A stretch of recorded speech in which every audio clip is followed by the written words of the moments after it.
Hello everyone, welcome back to SK Education Point. ପିଲାମାନେ ତମମାନଙ୍କର second selection ଆସିଲା ହାରି କ'ଣ କହିଲ କଟ୍ ଅଫ୍ ମାର୍କ କେମିତି କ'ଣ ଦେଖିବ ଏବଂ କେମିତି ତମେ ଚେକ୍ କରିଥାନ୍ତ। ଚେକ୍ କରିବା ଭିଡ଼ିଓ ତ ଅଲରେଡ଼ି ଅପଲୋଡ଼ ସରିଛି। ଯେଉଁମାନେ ଦେଖିନାହ ଚ୍ୟାନେଲକୁ ଯାଇକି ଦେଖିନେବ। କେମିତି ତମେ ନିଜର ଇଣ୍ଟିମେସନ୍ ଡାଉନଲୋଡ଼ ବି କରିବ ସେଇଟା ବି ଭିଡ଼ିଓ ଅପଲୋଡ଼ କରିଦେଇଛି, ତମେ ଦେଖିନେବ।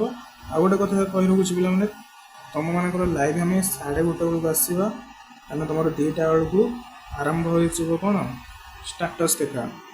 ଓକେ, ସୋ ଆମେ 1:30 ବେଳକୁ ଲାଇଭ୍ ଆସିବା। ପୁରା ତୁମର କ୍ଲିଅରଲି ଯାହା ଡାଉଟ୍ ଥିବ ସେୟାର କରିବ, ଆମେ ଡାଉଟ୍ କ୍ଲିଅର କରିବା। ଦେନ୍ କାହାର କ'ଣ ଷ୍ଟାଟସ୍ ଆସିଛି, କାହାର ହେଇନି, କ'ଣ ପାଇଁ, ଏମିତି ସବୁ ଚେକ୍ କରିକି ଆମେ ଡିସ୍କସ୍ କରିବା। ଠିକ୍ ଅଛି। ଏବେର ମେନ୍ ମୋଟିଭ୍ ହେଲା ଭିଡ଼ିଓର କଟ୍ ଅଫ୍ କେମିତି ଜାଣିବ, କେମିତି ଚେକ୍ କରିବ, ଠିକ୍ ନା ନାହିଁ। ତ ସେଇଟା ପାଇଁ କହିଦେଉଛି। ଆଉ ଗୋଟେ କଥା ପିଲାମାନେ, ଚ୍ୟାନେଲକୁ ସବସ୍କ୍ରାଇବ୍ କରିକି bell icon all notification set କରୁନ। ନିଜର ଯାହା ବି ଅନର୍ସ ନେଇଛୁ କମେଣ୍ଟ ସେକ୍ସନରେ ଜଣାଅ, କାରଣ ତୁମମାନଙ୍କ ପାଇଁ ଆମେ ଫ୍ରିରେ କ୍ଲାସ୍ କରିବାକୁ ଯାଉଛୁ। ଓକେ, ତ ବେଶୀ କହିବିନି, ଆମେ ଯିବା ସିଧା ୱେବସାଇଟ୍କୁ। ତ ଦେଖିପାରୁଥିବ ମୁଁ ସାମ୍ସ ୱେବସାଇଟ୍କୁ ଆସିଛି ଏଠି। ସାମ୍ସ ୱେବସାଇଟ୍ରେ ତୁମେ ଆସିଲା ପରେ ଏମିତି ଇଣ୍ଟରଫେସ୍ ଆସିବ। ତୁମେ ଏଠି ଦେଖିପାରୁଥିବ ସ୍ନାତକ +3 ଆପଣଙ୍କ ଚୟନ ସ୍ଥିତି ଜାଣନ୍ତୁ। ୟା ଉପରେ କ୍ଲିକ୍ କରିକି ତୁମେ ଯାଇପାରିବ। ମୁଁ ଅଲରେଡ଼ି ୟା ଉପରେ ଭିଡ଼ିଓ ବନେଇ ଦେଇଛି, କେମିତି ତୁମେ ଚେକ୍ କରିବ ଏବଂ କେମିତି ଇଣ୍ଟିମେସନ୍ ଲେଟର୍ ଡାଉନଲୋଡ଼ କରିବ। ଯେଉଁମାନେ ଦେଖିନାହ, ପୂର୍ବରୁ ଭିଡ଼ିଓ ଅପଲୋଡ଼ ହୋଇଛି, ଆଜି ହିଁ ଅପଲୋଡ଼ ହୋଇଛି। ୟାର ପୂର୍ବ ଭିଡ଼ିଓଟା ଯାଇକି ଦେଖିନେବ। ଏବେ ଆମର ମେନ୍ ମୋଟିଭ୍ ହେଲା କେମିତି କଟ୍ ଅଫ୍ ଚେକ୍ କରିବ। କଟ୍ ଅଫ୍ ଚେକ୍ କରିବା ପାଇଁ ଏଠି ପିଲାମାନେ ତୁମେ ଦେଖିପାରୁଥିବ +3 ସ୍ନାତକ ବୋଲି ଗୋଟେ ଲେଖା ହେଇଛି। ୟା ଉପରେ କ୍ଲିକ୍ କରିବ।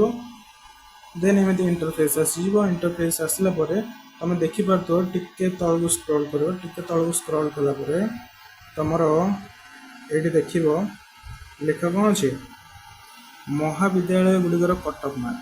କ'ଣ ଅଛି, ମହାବିଦ୍ୟାଳୟ ଗୁଡ଼ିକର କଟ୍ ଅଫ୍ ମାର୍କ। ୟା ଉପରେ କ୍ଲିକ୍ କରିବ ପିଲାମାନେ। ଠିକ୍ ଅଛି। ୟା ଉପରେ କ୍ଲିକ୍ କଲା ପରେ କ'ଣ ଅଛି, this will be available on 20 July 2026 3ଟା PM, ଯାହାକି ତୁମମାନଙ୍କୁ କଟ୍ ଅଫ୍ ଶୋ କରାଇବ 2ଟା ବେଳକୁ। ସମସ୍ତେ ରେଡ଼ି ଥିବ ନିଜର କଟ୍ ଅଫ୍ ଦେଖିବା ପାଇଁ। ମୁଁ କିନ୍ତୁ କହିଦେଉଛି ପିଲାମାନେ, କଟ୍ ଅଫ୍ ଫାର୍ଷ୍ଟ ସିଲେକ୍ସନ୍ ଯେତିକି ଯାଇଥିଲା ତା'ର 2ରୁ 3% କମିଥିବ।